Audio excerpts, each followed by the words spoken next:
एक गांव में बंटी नाम का एक लड़का रहता था। वह परीक्षा देने के लिए गुजरात जा रहा था। ठंडी का दिन था। चारों तरफ से कोहरा छाया हुआ था। आमने सामने भी कोई नहीं दिख रहा था।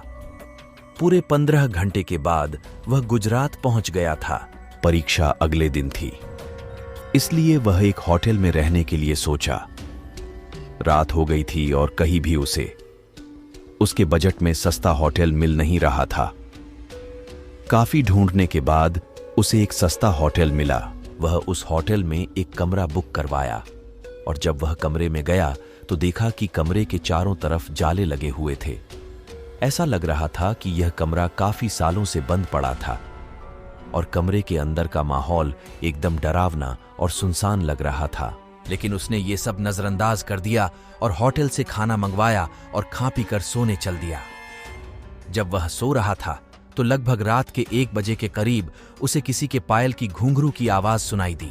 बंटी तुरंत नींद से उठ गया और जल्दी से खिड़की के पास गया, ये पता करने के लिए कि इतनी रात को किसकी पायल की आवाज सुनाई दे रही है और इस सुनसान रास्ते में कौन आधी रात को घूम रहा है, क्योंकि वहां होटल में बंटी और मैनेजर के अलावा कोई भी नहीं था। तो ये फिर किस औरत की पायल की आवाज सुनाई दे रही है? बंटी खिड़की पर काफी देर तक खड़ा रहा, लेकिन उसे कोई भी नहीं दिखाई दिया। फिर उसने अपने कमरे से मैनेजर को फोन किया और उसे बताया कि मुझे इतनी रात को कब से किसी की पायल की आवाज सुनाई दे रही है, आपको भी दे रही हैं क्या? मैनेजर ने कहा कि सर, ऐसी कोई बात नहीं है, आपको हवा से ऐसा लग रहा होगा। वैसे भी ये जंगली इलाका है, यहाँ पर तो हल्की हवा भी तूफान के जैसी लगती है। आप सो जाइए, ऐसी कोई बात नहीं है। बंटी मैनेजर की बात पर भरोसा करके फिर से सोने चला गया। कुछ देर बाद उसे दोबारा वही पायल की आवाज पहले से भी ज्यादा तेज सुनाई देने लगी। इस बार उसने अपने कमरे का दरवाजा खोला और सीधा होटल के बाहर देखने के लिए चला गया। जब वह बाहर आया तो देखा कि एक काफी लंबी औरत है जो सफेद साड़ी पहनी हुई थी। उसके काफी लंबे बाल थे और चेहरा ढका हुआ था। वह अपने हाथ में एक नारियल लेकर के होटल के चारों तरफ चक्कर लगा रही थी। ऐसा लग रहा था कि मानो अपने पायल की आवाज से किसी को बुला रही हैं। बंटी दौड़कर उसके पास गया कि कौन है ये औरत जो इतनी रात को यहां घूम रही है। बंटी अब उसे ढूंढते हुए जंगल की ओर जाने लगा। चलते चलते वह अपने होटल से इतनी दूर आ गया, उसे पता ही नहीं चला। फिर उसने उस घने जंगल में कुछ ऐसा देखा कि उसका दिल दहल गया। उसने देखा कि उस औरत ने एक पीपल के पेड़ के नीचे 5-6 लाश रखी थी और बारी बारी से एक को नोच नोच कर खा रही थी।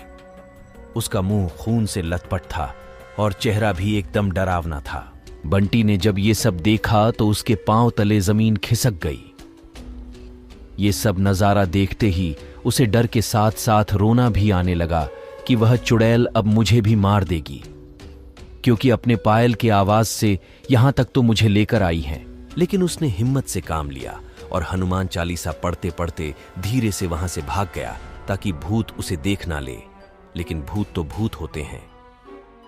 बंटी ने जैसे ही वहां से भागने की कोशिश की, वो चुड़ैल अचानक उसके सामने आ गई और उसे इशारों से अपने अड्डे पर ले जाने लगी जहां पर उसने लाशें रखी थीं। बंटी हनुमान जी जाप करके इतनी तेजी से वहां से भागा कि मानो जैसे उसके अंदर किसी की शक्ति आ गई हो। भागते भागते सीधा वह अपने होटल वापस आ गया। वहां थोड़ी देर रुका तो उसे एक आदमी दिखाई दिया। उसे देखकर ऐसा लग रहा था कि ये अच्छा आदमी है। वह बंटी के पास आकर बोला, अरे भाई, क्या हुआ तुम्हें? इतना डरे हुए क्यों हो? बंटी ने सारा किस्सा उस आदमी को सुनाया तो उसने बताया कि भाई, तुम बहुत किस्मत वाले हो कि आज तुम बच गए। वो भूत किसी को भी नहीं छोड़ती। और तुम इस होटल में क्या कर रहे हो? इसको तो बंद हुए काफी साल हो गए। बंटी ने जब उस आदमी की इतनी बात सुनी तो उसका डर के मारे पसीने निकलने लगे। फिर वह आदमी बताने लगा कि इस होटल में बहुत साल पहले एक लड़की के साथ 4-5 लड़कों ने उसका भयानक तरीके से रेप करके मार दिया था। लड़की तो मर गई, लेकिन उसने किसी को भी नहीं छोड़ा और जो भी रात के समय में इस रास्ते से गुजरता है वो सबको अपने कब्जे में कर लेती हैं और मार देती हैं। और कुछ दिन बाद इस होटल पर पुलिस का छापा पड़ा। तब से ये होटल बंद है। बंटी ने जब उस आदमी की पूरी बातें सुनी तो वो बहुत जोर जोर से रोने लगा, ये सोचकर कि आज मैं मर जाता।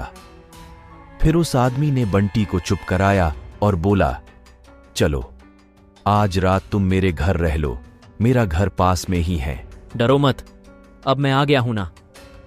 बंटी ने उस आदमी को धन्यवाद किया और उसके साथ उसके घर चला गया और अपने आप से एक वादा किया कि आज के बाद वह भूल कर भी कभी अनजान जगह पर नहीं जाऊंगा। दोस्तों, आपको ये कहानी पसंद आई हो तो प्लीज़ इस वीडियो को एक लाइक और चैनल को सब्सक्राइब कर देना और एक प्यारा सा कमेंट कर देना।